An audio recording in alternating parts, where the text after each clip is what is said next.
अन्नदाता सुखी भव, अन्नदाता सुखी भव। देवराज्यसेव्यमानपावनाङ्घ्रिपङ्कजं व्यालयज्ञसूत्रबिन्दुशेखरं कृपाकरं नारदादियोगिवृन्दवन्दितं दिगम्बरं काशिकापुरादिनाथकालभैरवं भजे। भानुकोटिभास्वरं भवाद्वितारकं परं नीलकण्ठमीप्सितार्धदायकं त्रिलोचनं कालकालमम्बुजाक्षमक्षशूलमक्षरं काशिकापुरादिनाथकालभैरवं भजे।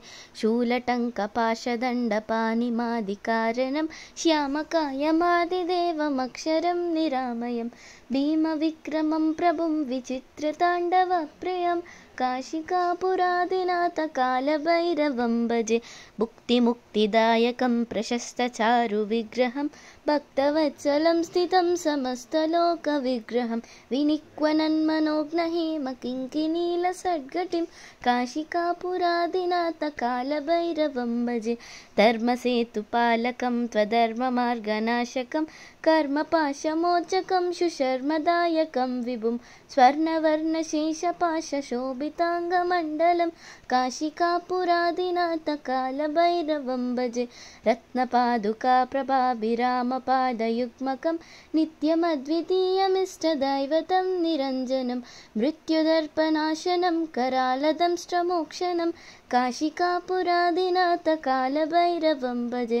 अट्टहासभिन्नपद्मजाण्डकोशसन्ततिं दृष्टिपातनष्टपापजालमुग्रशासनम् अष्टसिद्धिदायकं कपालमालिकाधरं काशिकापुरादिनाथकालभैरवं भजे।